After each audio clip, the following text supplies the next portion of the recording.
գործընկերներից չենք լսել եւ այս առումով մշտապես կա ինֆորմացիայի փոխանակում, պետք չէ անհանգստանալ։ Շնորհակալություն, Մարիաննա Ղահրամանյան։ Շնորհակալություն, պարոն Խանդանյան, հուլիսի 2-ին կառավարության նիստի ժամանակ Նիկոլ Փաշինյանը հայտարարեց, որ դեպի Ռուսաստան հայկական ապրանքների արտահանման խնդիրը քաղաքական իմաստով կարելի է լուծված համարել եւ մնում է դրա պրակտիկ իրականացումը։ Իդեպ Gov.am-ում պաշտոնական հաղորդագրության տեքստում այդ միտքը, այդ պնդումը նույնիսկ վերնագիր էր տարվել։ Այսօր օգոստոսի 13-ն է, խնդիրը լուծված չէ, բազմաթիվ հայ տնտեսվարողներ տխուր փաստի առաջ են կանգնած։ Ի վերջո, ինչու այդ խնդիրը մինչև օրս չեք լուծել,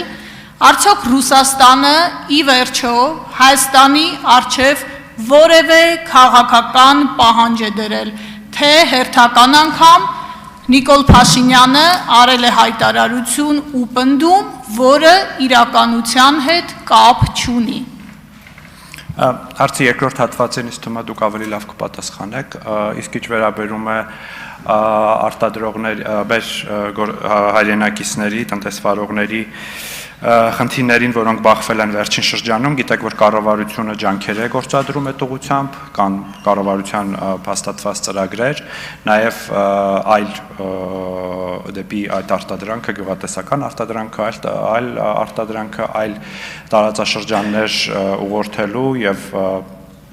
հարմարեցնելու հարցերը քննարկվում եւ լուծվում եւ արվում, իսկ ինչ վերաբերում է Ռուսաստանի հետ այս հարցի կարգավորմանը, Հայաստանը ամփոփարորեն կշարունակի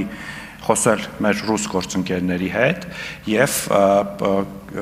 փորձի գտնել լուծումներ։ Հայաստանի կառավարությունը սա անում է, դուք տեսաք, որ վարչապետ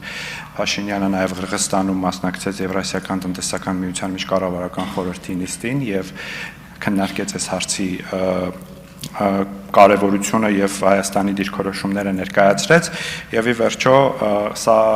վնաս է ոչ միայն ես վստահ եմ, որ այդ ընկալումը կա նաեւ Եվրասիական տնտեսական միության մյուս գործընկերների մոտ, որ այս իրավիճակը ոչ միայն վնասում է Հայաստանի Հանրապետությանը, այլ նաեւ կառույցին եւ անդամ պետություններին։ Արձագանք։ Խանդանյան, դուք իմ հարցին ըստ էության չպատասխանեցիք, ես ձեզ հարցրել էի, թե ինչու մինչև այժմ խնդիրը լուծված չէ եւ արդյոք Ռուսաստանը որևէ քաղաքական պահանջ է դրել Հայաստանի առջև։ Ձեր պատասխանից դատելով ես կարող եմ արձանագրել, որ փաստորեն Նիկոլ Փաշինյանի խոսակցությունը ռուս գործընկերների հետ կարծես թե չի ստացվում։ Ճիշտ է։ Այդ խոսակցությունը շարունակական է եւ կշարունակվի, իսկ ինչու դեռ խնդիրը լուծված չէ, դա բարձ փաստ է, որտեղ Ռուսաստանը դեռ չի թույլատրում Հայաստանի արտադրողներին իրենց ապրանքները ներմուծել Ռուսաստան, երբ հուսով եմ առաջիկայում առիթ կունենանք նաեւ մեր ռուս խորհրդարանական գործընկերների հետ շփվելու, ես առաջարկում եմ նաեւ այդ հարցը ձեր հարցի երկրորդ մասը, արդյոք այդտեղ քաղաքական պահանջ տալ ռուսաստանցի մեր գործընկերներին։ Այսքանը բանալու։ Շիրազ Մանուկյան։ Պարոն Խանդանյան,